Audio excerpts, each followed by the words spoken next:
आज हम बात करने वाले तीसरी विधि हेलो एल्केन्स के निर्माण की। देखो बेसिकली हेलो एल्केन क्या होता है आपका RX, ये क्या आपका हेलो एल्केन। तो कितनी विधि पढ़ चुके हम? 2 विधि पढ़ चुके इसके पहले। पहली विधि क्या थी? एल्केन के हेलोजनीकरण द्वारा, और दूसरी क्या थी? एल्केन्स के द्वारा। तीसरी विधि आपकी एल्कोहल के द्वारा। अब बेसिकली एल्कोहल किसे कहते हैं ये समझना। यदि आपके कार्बन परिवार के साथ या कार्बन ग्रुप के साथ क्या जुड़ा हो? OH ग्रुप जुड़ा हो। कौन सा ग्रुप जुड़ा हो? OH ग्रुप जुड़ा हो, तो उसे क्या कहते हैं हम? एल्कोहल कहते हैं। किसी भी कार्बन परिवार के साथ, R का मतलब क्या होता है? कार्बन ग्रुप, है ना। जहां पर भी कार्बन ग्रुप की बात होगी वहां पर क्या लिया जाता है? R। तो यदि कार्बन ग्रुप के साथ OH सीधे जुड़ा हुआ है तो इसे क्या कहते हैं? हम एल्कोहल कहते हैं। चाहे तो आप इस R के स्थान पे CH3 ले लो तो ये क्या बन जाएगा? Methyl alcohol. इसके स्थान पे आप C2H5 ले लो, क्या बन जाएगा? Ethyl alcohol. ये क्या है आपके? ये R ही तो है, कार्बन परिवार। तो बेसिकली जब आपके कार्बन परिवार के साथ OH समूह जुड़ा हो तो उसे क्या कहते हैं? हम एल्कोहल कहते हैं। तो हालांकि इस एल्कोहल का आपको विस्तृत में वर्णन इसके नेक्स्ट चैप्टर में पढ़ना है। यहाँ पर केवल विधि देख रहे कि एल्कोहल द्वारा हेलो एल्केन्स का निर्माण किस प्रकार से कर सकते हैं। हाँ, तो देखो एल्कोहल द्वारा करना है तो हमें क्या लेना पड़ेगा? एल्कोहल लेना पड़ेगा। तो सबसे फेवरेट एल्कोहल ले लेते हैं हम अपना CH3OH। हाँ, सबसे सरल है एल्कोहल CH3OH। अब बेसिकली इसकी अभिक्रिया हम किससे कराएंगे? सांद्र HCl से कराएंगे। किससे कराएंगे? सांद्र HCl, मतलब कंसंट्रेटेड HCl से कराएंगे। किसकी उपस्थिति में? निर्जल ZnCl2। निर्जल ZnCl2 का मतलब क्या होगा? ऐसा ZnCl2 जिसमें पानी ना हो, निर्जल, जिसमें जल ना हो। तो निर्जल ZnCl2 से कराते तो क्या होता है? बहुत आसान रिएक्शन है। ये जो आपका OH है किस के साथ निकल जाता है? H के साथ निकल जाता है। क्या बना के निकल जाता है? H2। ये H है, इसके साथ निकल जाएगा, H2 बना लेगा। और आपका ये जो CH3 है वो किस साथ जुड़ जाएगा? इस Cl के साथ। तो क्या बन जाएगा आपका? CH3Cl। और ये क्या है आपका? यही तो है आपका हेलो एल्केन। हेलो एल्केन, तो हेलो एल्केन का निर्माण हो गया एल्कोहल के द्वारा। जब हमने एल्कोहल की अभिक्रिया सांद्र HCl से कराए निर्जल ZnCl2 के रूप में, तो हेलो एल्केन प्राप्त हुआ, साथ साथ जल प्राप्त हुआ। इतनी बात आई समझ में? अब बेसिकली यही यदि अभिक्रिया हम किसके साथ करें? CH3OH प्लस इसकी अभिक्रिया किससे कराएं? HI से कराएं। किससे कराएं? HI से कराएं। तो बेसिकली यहाँ पर क्या होगा कि ये वाला भी जो H है वो इस H के साथ निकल जाएगा, ये वाला जो H है वो इस OH के साथ निकल जाएगा और क्या बना लेगा? H2O। और यहाँ पर किसका निर्माण हो जाएगा? CH3I हो जाएगा। ये क्या है? हेलोजन आयोडीन, और ये एल्केन, तो हेलो एल्केन। तो यहाँ पर भी किसका निर्माण हो सकता है? हेलो एल्केन का निर्माण हो सकता है। बेसिकली अब हम यहाँ पे क्या ले सकते हैं? CH3OH प्लस क्या ले सकते हैं? HBr ले सकते हैं। क्या ले सकते हैं? HBr। तो यहाँ पर भी क्या होगा देखना, बेसिकली ये वाला जो H है वो किसके साथ निकल जाएगा? OH के साथ निकल जाएगा और क्या बना लेगा? H2O। और क्या बन जाएगा आपका? CH3Br। CH3Br बन जाएगा। और जो CH3Br है वो क्या है? Halo alkane. तो आपको क्या लेना है? कोई भी अम्ल लेना है। क्या लेना है? अम्ल लेना है। बेसिकली ये क्या है आपका अम्ल? ये हाइड्रोक्लोरिक अम्ल, हाइड्रोजन आयोडाइड, हाइड्रोजन ब्रोमाइड, ये क्या आपके अम्ल है बेसिकली।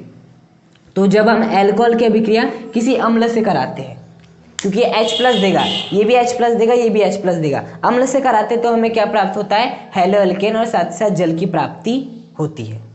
तो आपको इस अभिक्रिया में उत्प्रेरक के रूप में किसका उपयोग करना है? H2SO4 का उपयोग करना है, तब यह प्रक्रिया और भी आसानी से हो पाएगी। लेकिन ये वाली अभिक्रिया आपका HCl देता है, HI देता है, HBr देता है, लेकिन HF नहीं देता है। HF नहीं देता है। और एक बात का गौर करना, जब हम HCl की अभिक्रिया इससे करा रहे थे तो हमने क्या लिए? उत्प्रेरक लिए। जब हम HBr की अभिक्रिया इससे करा रहे थे अल्कोहल से तो हमने क्या लिए? उत्प्रेरक लिए। लेकिन हमने I के केस में ऐसा नहीं किए। HI ने जब इससे अभिक्रिया किया तब हमने यहाँ पर कोई उत्प्रेरक नहीं लिए। हाँ, और हमेशा याद रखना, ये जो अल्कोहल के साथ अभिक्रिया ये भी देता है, ये भी देता है, ये भी देता है, लेकिन ये नहीं देता है। बेसिकली इसका कारण समझने का प्रयास करो। देखो क्या होता है, HCl, HBr, HI और आपका HF, ये 4 लोग हैं। अब बेसिकली हाइड्रोजन का जो आकार है वो तो नियत रहने वाला है सब में, इस प्रकार से रहने वाला है। लेकिन यदि मैं बात करूँ आपके फ्लोरीन, क्लोरीन, ब्रोमीन, आयोडीन में सबसे अधिक आकार किसका होता है? इस आयोडीन का, फिर उससे छोटा ब्रोमीन का, फिर उससे छोटा क्लोरीन का, फिर उससे छोटा फ्लोरीन का होता है। क्योंकि ऊपर से नीचे जाने पे क्या बढ़ता है? आकार बढ़ता है। तो देखो वही तो बढ़ रहा है आपका। फ्लोरीन को छोटा बना लेते हैं, ये थोड़ा बड़ा, ये बड़ा और ये सबसे बड़ा। तो यहाँ पर हाइड्रोजन का आकार वही है, लेकिन क्लोरीन का आकार क्या है? थोड़ा सा बड़ा है। ब्रोमीन का आकार थोड़ा सा और बड़ा है। फिर जो आपका आयोडीन का आकार है वो बहुत ही बड़ा है आपका, देख लो बहुत ही बड़ा है। जबकि जो आपका फ्लोरीन का आकार है वो लगभग इस हाइड्रोजन के बराबर ही है इस हाइड्रोजन के बराबर।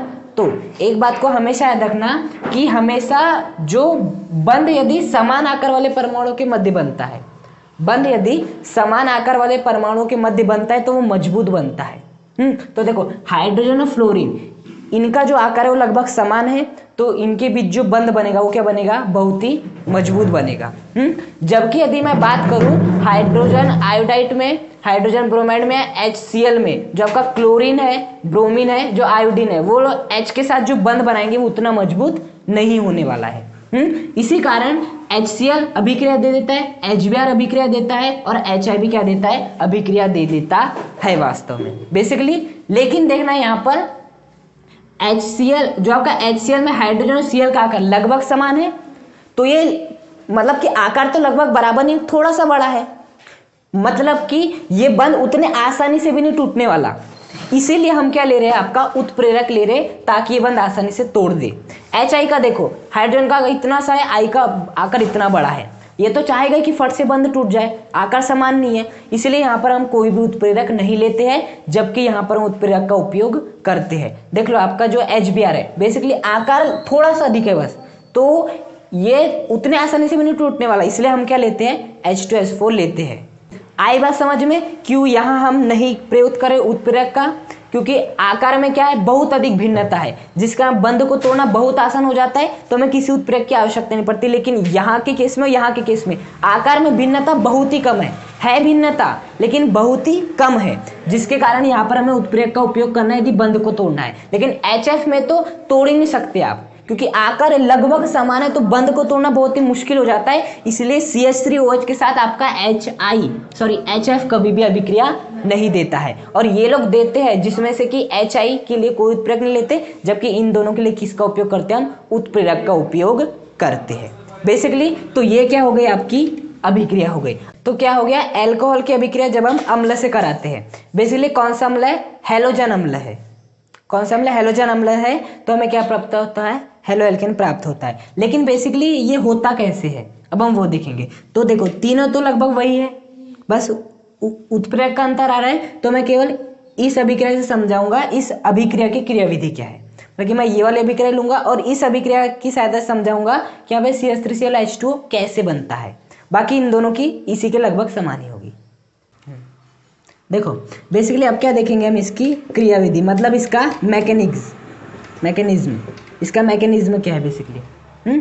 देखना क्या होता है। सबसे पहले जो आपका CH3OH है उसे हम काम में लेंगे, CH3OH, हाँ, और काम में लेंगे आपके उत्प्रेरक को जो कि क्या है आपका ZnCl2। अब हम क्या पढ़ रहे हैं? इसका क्रियाविधि।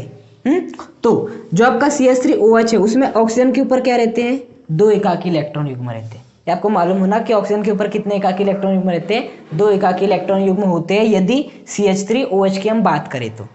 क्यों? क्योंकि आपके ऑक्सीजन के पास कितने इलेक्ट्रॉन रहते हैं? 8 इलेक्ट्रॉन। इसने कितने बंध बनाए हैं?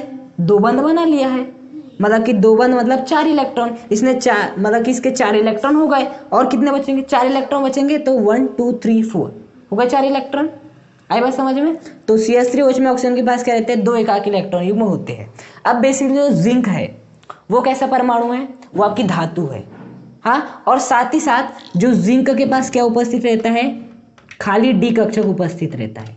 क्या उपस्थित रहता है? खाली D कक्षक उपस्थित रहता है, F कक्षक उपस्थित रहता है। तो बेसिकली क्या करता है? जो आपका ऑक्सीजन है इस जिंक को क्या कर देता है? अपना 1 एकाकी इलेक्ट्रॉन युग्म दे देता है। क्या कर देता है? ये जो आपका ऑक्सीजन है बेसिकली इसके बाद D कक्षक और F कक्षक खाली है, तो उन खाली कक्षकों में इलेक्ट्रॉन की आवश्यकता होगी, तो ये ऑक्सीजन से क्या मान लेता है? अपने D कक्षक में इलेक्ट्रॉन रखने के लिए मांग लेता है, और ऑक्सीजन दे भी दे देता है। हाँ, तो देखना किस प्रकार की स्थिति बन जाएगी फिर।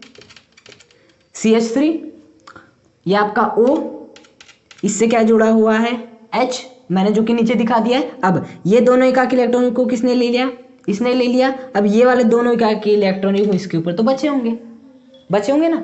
ये वाले ऑक्सीजन के ऊपर दो एकाकी इलेक्ट्रॉन होते, पहला दूसरा, इसे इसने किसे दे दिया, इसे दे दिया, एक बचे रहेंगे जो कि मैंने दिखा दिया, और जो H इधर था उसे मैंने नीचे दिखाया।